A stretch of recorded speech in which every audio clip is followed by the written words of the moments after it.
beginning. Okay. And we will all be destroyed because God says that He is coming with Planet X right now. God tells us that He is hurling Planet X. I've got evidence from, I was inspired to read Isaiah chapter 63. And for some reason, it must have been God, because why would I zero in on Isaiah chapter 63, verse 6, and one word, just one word in verse 6, the word strength. For some reason, I was compelled to look up that word in the Strong's Concordance of the Hebrew language. And I found that what it means is, the verse actually translates to this. Here's my translation that I've gotten and proven from the Strong's Concordance of the Hebrew language. God says, I will trample them in my fury. I'm paraphrasing. And their blood will be spattered all over my garment. And I will bring from afar my bright, red, glittering object to its destination, to its goal, which is planet Earth. He's talking about this huge brown dwarf star, which is red and glowing when it gets close to us. There's evidence right there, and I've written a whole essay on that. So we have to understand that if we get into a debate about who is God and who is Lucifer, and we don't understand, we're going to be burned to death. We're going to be destroyed with the coming destruction that is right around, it's upon us right now. So we have to know who to call out to for mercy, because if we call out to Satan, he's going to say, take that mark in your hand and worship me. And you'll be able to buy and sell everything with that little chip in your hand. Interesting that for 2,000 years, the Bible has warned us about the mark of the beast. Only within the last 10 years have we actually achieved the technology to be able to do that. I mean, now that kind of brings up the question, and you've bought into the whole Christian dogma, I think. And you know, and you're up against, you know, a few billion Muslims who actually started out as the same as the Christians. I mean, there was no reason for the Muslims and Christians to be fighting with each other, because they both believed in one God, and the Muslims spoke very highly of Christians and Jesus, whereas the Jews didn't. Would you like to comment on that? Yes, Lucifer, who was really Satan, the adversary of God. Now wait a minute. Yeah, let's use that. Indwell people and cause religions to hate each other, cause people to kill each other, and that's why we have so much strife between religions, between nations, because of the demonic spirits that indwell us. I agree that the foe that we've got here that they talk about is Satan, and I'm not sure exactly where Lucifer, even the term Lucifer, comes from, because one source I had says it's only named once, and it refers to the sun. Lucifer refers to the sun. Lucifer means the light bearer. The light. Luca means light. Lucent Technologies, the satanic organization, which I used to work for. Lucent Technologies, Lucifer's Enterprises. Its logo is the serpent, the red serpent, formed in a circle, biting its own tail. What can I say? I mean, it's you're asking me who is God and who is the devil? Essentially, is that what you're? No, what I'm saying is, if Satan is the father of lies, if the Jews who say they're Jews but are not are of the synagogue of Satan, as the Bible, as Jesus tells us about, you know, if this Satan, and I'm not sure that the name Lucifer applies to him. I'm not so if Satan is the evil one. I could. Yes, I'm sorry. Go ahead. That's all right. Go ahead. I can show you some evidence that would indicate that Lucifer is indeed Satan. When you look at, again, go back to Albert Pike, he was the grand sovereign commander of the ancient and accepted Scottish rite of Freemasonry. Albert Pike and Giuseppe Mazzini they drafted the plan for world government centuries into the future, how they would have 3 world wars, and the final war would be between Christianity and atheism. And then the result, both of them would lose, and the result would be Satan's rulership over the entire world, bringing everyone together in a so-called New World Order, global dictatorship where everyone was supposedly free, but actually everyone was equally enslaved. This was drafted by Albert Pike. Now let's see what Albert Pike says in his landmark, classic book, Morals and Dogma. He says, we worship Lucifer as God. Well, Albert Pike was an evil man. George Herbert Walker Bush is an evil man. The Illuminati are evil men. David Rockefeller is an evil man. They all worship whom they call Lucifer, whom we know to be Satan, who is the god of this world, temporarily. Where does all the power come from? Well, what I'm talking about, John, Satan, he rules this world temporarily. What I'm talking until about, Lord Jesus comes back. Yeah, what I'm talking about is, you know, that's not a hunting rifle. That's an assault weapon. You know, they change the names, they change the language, so they can deceive you. Well, you look at who worships who, and there you go. There's your answer. Who does David Rockefeller worship? Who does the Illuminati worship? Lucifer, who we know to be Satan, the devil. Just look at the guy. Do you want to be associated with David Rockefeller? Genocidist. No, I don't want to be, and I believe these people are evil, and I believe they have usurped the kind of world that we're supposed to have, that Jesus tried to tell us, and I think Jesus fought. But in my fiction novel, remember this is fiction now, in my fiction novel, the character Lucifer, who has been demonized for thousands of years, and I tried to identify Satan as Satan. That character was Jesus Christ back in 2,000 years ago. But again, it's just fiction, and I write fiction. Well, my fiction is more believable. We know that we can look at the history. Let's go to a non-Christian historian by the name of Josephus, back around the time of the Lord Jesus Christ, when Jesus of Nazareth walked this earth. There was a Jewish general from Judea. His name was Josephus, and he wrote a book called The Antiquities of the Jews. And he clearly stated that this man, Yeshua, Jesus of Nazareth, claimed to die for the entire world, for his people, and to be sacrificed for them. And his people had many witnesses claiming that he had arisen from the dead. Now, would Lucifer or Satan ever say, well, I'm going to die for you? No. But when someone dies for you, you know that person loves you. So you get some inkling as to who is on your side and who is your enemy. When the one who dies for you, and you have a choice between the one who dies for you and the one who will not die for you, but he wants to rule you, who are you going to go with? Well, again, I write fiction. But right, but we got to see, Clay, we got to know, because these flaming rocks, and I'm not exaggerating. In fact, I'm going to show you what's going to happen soon. And God supernaturally says that he will kill everyone who does not turn to him. The only people who will be supernaturally protected from these flaming rocks coming down from the sky will be, Jesus claims, he says he's going to do it. He says in Isaiah 63 that he's the one bringing this bright red glittering object to its goal. Let me just read you what's the kind of terror we have to look forward to.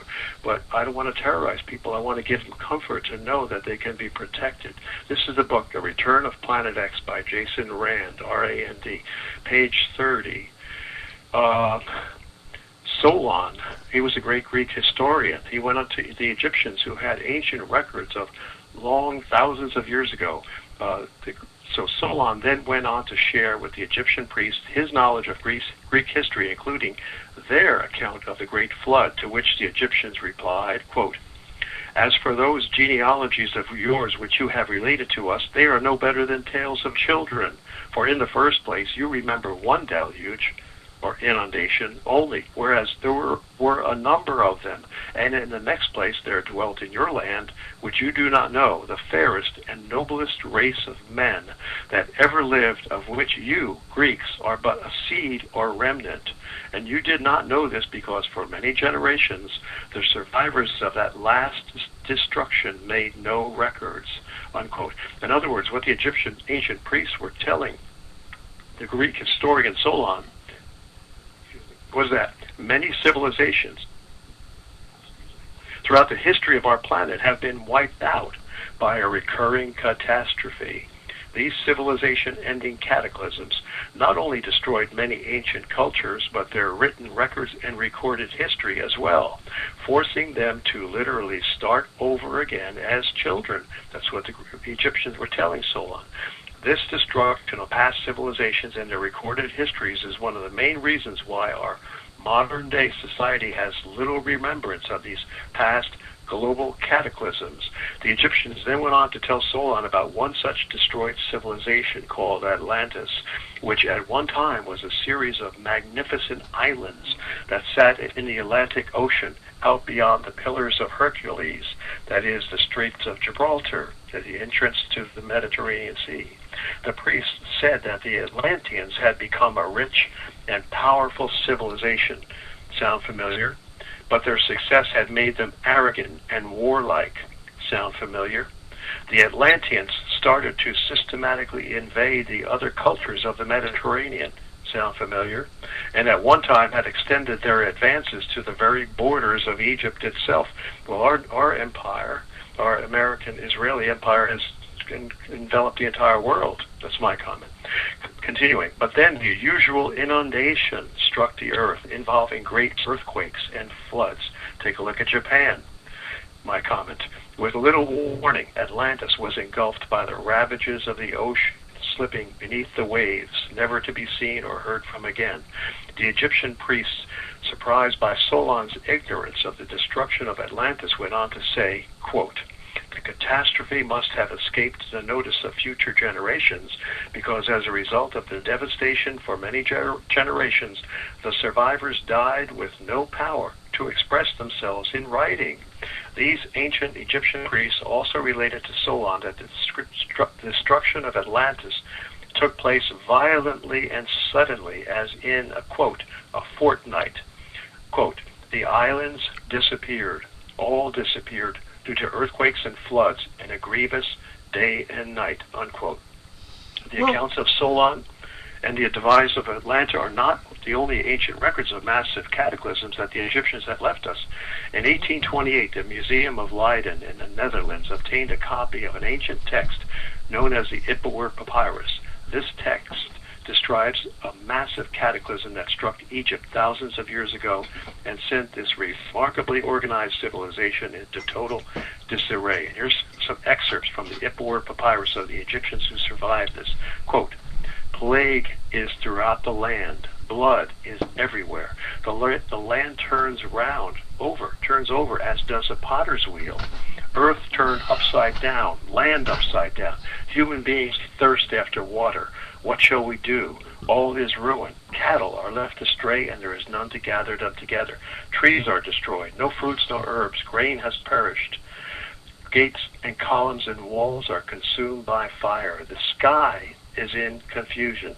My comment is they saw the stars wobbling or swirling in the sky because the earth itself was wobbling, reeling to and fro like a drunkard. That's my comment. The sky is in confusion, and the fire ran along upon the ground. Now, I can explain how they saw that fire running along the ground, which you will also see repeated in the book of Exodus with the great plagues. That is, when you have a cometary body that comes close to Earth, just like a typical phenomenon of electricity and magnetism, you see a discharge of a massively charged body to another body which is less charged. There is basically a flow of plasma from the highly charged body to the lesser charged body. It's called electrical discharge, and we've all been zapped when we walk across the carpet and touch a metal object. Well, that's the case of that same phenomenon. Yeah. By the way, let me just interrupt you for just a second here, because the craters on the moon and some of the craters on Mars, they have determined were caused by electrical discharges. The craters, actually, I'm not sure about that. That's very possible. But you know the Grand Canyon? Now, Mark Hazelwood had brought this up from his readings, and it really makes a lot of sense. The Grand Canyon, if you look at it, it looks like some giant took a routering or arc welding tool or whatever and just zapped it right across the Earth. And, well, if you visualize a huge comet swirling over and passing over that area of Arizona where the Grand Canyon is located and discharging its plasma, it would be routering a huge, deep channel into the Earth, many layers deep, and that's exactly what we see in the Grand Canyon. There have been a lot of feeble, questionable explanations as to the creation of the Grand Canyon, but none of them can be as credible as this, a discharge from a planetary body. Somebody's asking, this Nibiru Shock 2012 says that YouTube account says his Planet X stuff was a hoax. Do you have any comments about that? Well, that's the government disinfo. See, Marshall Masters was saying, this person who sent it in, maybe, who knows, maybe where his biases are lying or where his paycheck is, I don't know. But Marshall Masters went in his explanation. I asked anyone to look up, go to YOWUSA.com or Google YOWUSA.com and the word Nibiru Shock 2012. Evidently, that person did not do that, because if they had gone to Marshall Masters' website, he talked about the disinformation YouTube videos that were put up subsequent to the rapid takedown of the Nibiru Shock 2012 videos. And that person came up with another name called, a handle more or less, called Self-Inform Yourself or something like that. And this person was saying, oh, it's a hoax or whatever. Marshall Masters went into a complete analysis of that and said, based upon Nibiru Shock 2012's footage that was put up and taken down quickly, and then all the other stories that came out or the other videos that were put out immediately afterward, he considers the credibility of the Nibiru Shock 2012's original footage on YouTube to be highly credible. So we look it up and go there, and you'll get the answer to your question. And in that, Marshall Masters says in his video that at YOWUSA.com and Googled with Nibiru Shock 2012, he says, like President Nixon once said, it's not the crime that incriminates you, it's the cover-up. What he was saying was, Nibiru Shock 2012, his original footage that was rapidly taken down, it gained greater credibility by the fact that they tried to destroy it afterward. They tried to muddle it. They tried to discredit it. They put up other articles saying, oh, I'm Nibiru Shock 2012 and I'm a hoax. Articles like that. He says, when you see that kind of disinformation coming up, then you can increase your level of credibility or credence in the original article itself. And we know how government disinformation works. We've been familiar, we've been blasted by it many, many times over the year, government disinformation campaigns. This is what they fear the most, and they spent lots of money and lots of military and intelligence agents just to try to discredit this Planet X, because it will destroy their economy, which is already teetering on the edge of destruction by their own hand. But it will cause the economy to collapse when people find out that this destruction is coming. In fact, people like you and I, they try to take us out, as you probably know. Yeah. They won't bother you if you talk about the Kennedy assassination or anything like that, but if you talk about Planet X, that's a very dangerous subject. And if you talk about, I've decided that the reason they tried to kill me was not about 9/11, because they've got that covered pretty well. I was the first 9/11 truther, I guess. But I think they tried to take me out because of Liberty Villages. Because to survive this, You know, you need to be out of the cities, and you need to be self-sufficient. You need to be able to feed yourself without relying on the trucks and all that. If the catastrophes, and even Edgar Casey talked about the Mississippi River becoming an inland sea. Homeland Security talked about needing 400,000 to 1 million well-armed, well-trained, organized, disciplined troops if case of an earthquake along the New Madrid fault line, and they're talking about New Madrid fault line. Now, I think that's right. They're having FEMA exercises now, earthquake drills in the New Madrid fault earthquake area, and also in the San Andreas fault area of California. Yes. Right now, there was a swarm of happening very soon. There's a swarm of earthquakes off of California in a spot where they're not supposed to be. There was another earthquake in Japan, and you want to talk. And they lied about the magnitude. It's actually a 7.1. They're lying by saying it's a 6.6. So it's getting the earthquakes are getting more severe. They're happening all over. There was the earthquakes are happening all over the world right now, aren't they? That's right. Exactly. And if we look at the prophets now, many of these prophets, whether they be Christian or atheist prophets or whatever, it doesn't matter. God speaks to chosen people, no matter where their allegiance is, all over the world. And Edgar Casey was one of those. He was a sleeping prophet. He would go into a trance. He had a great ability to heal people. And this is a characteristic of prophets. The reason I bring up prophets and explain that they have these supernatural powers is because they can give us the early warning signs of what is about to happen. Edgar Casey said in his trance, one of his readings back in the 1930s, in a trance, he stated, and this is all on record in the Association for Research and Enlightenment Library in Virginia Beach, Virginia, all documented by people who recorded his statements while in a trance. He said, the greater portion of Japan must go into the sea. That's happening now. He said, San Francisco, Los Angeles, all these will be destroyed before New York even. So there you go. You can expect these things to happen. Japan to go, and then San Francisco, California, the east coast of the United States. But he did give us a warning sign. He said, when you see either the Mount Vesuvius volcano in Italy erupting, or Mount Pelee in the island of Martinique, I believe that's in the Lesser Antilles, either Mount Pelee erupting or Mount Vesuvius, then the great California earthquakes will occur several months thereafter. Has that happened? Have these earthquakes?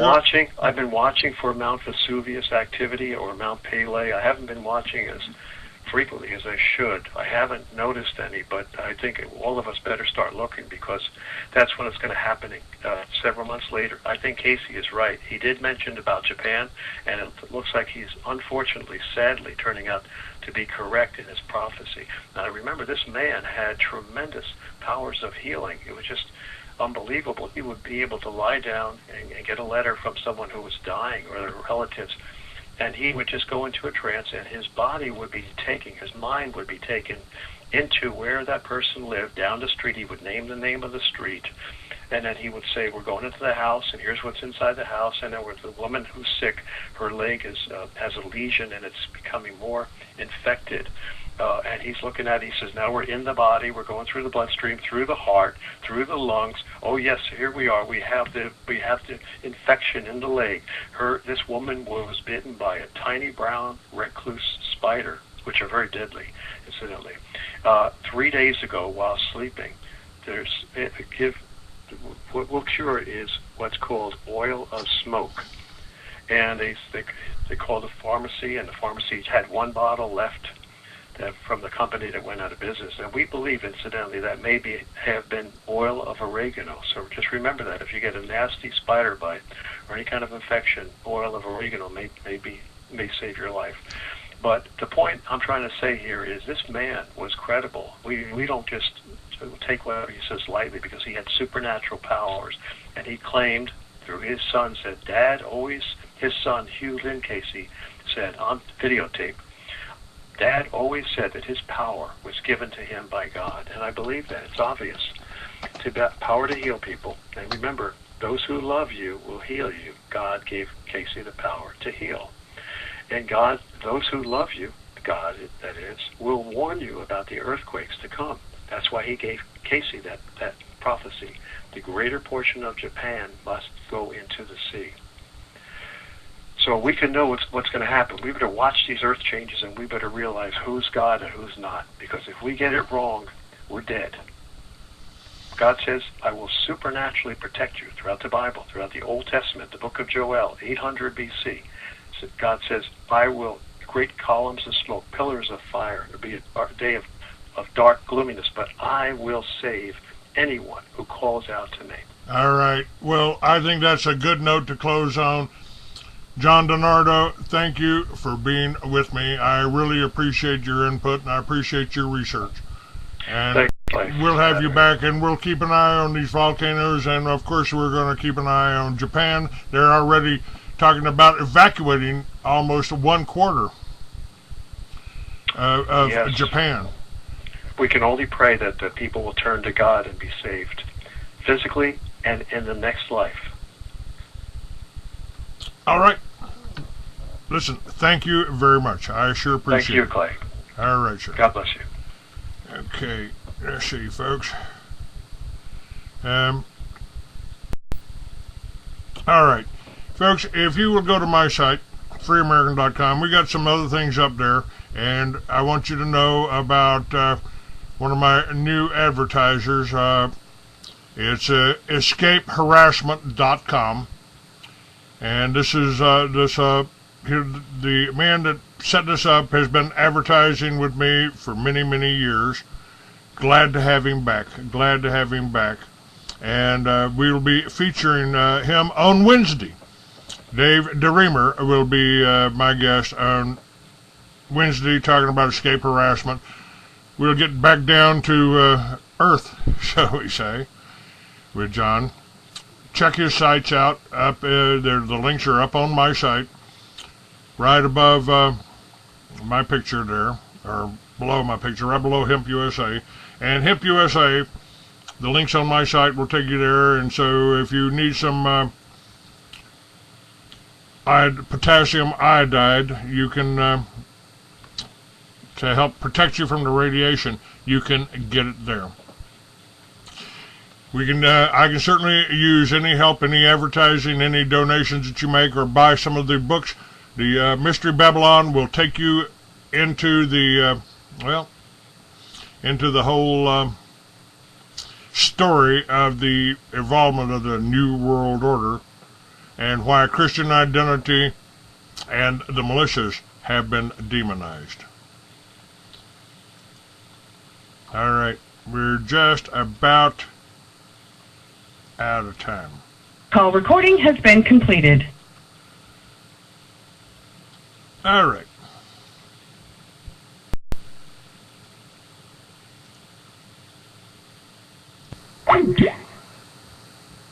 Okay, I'm free and loose here.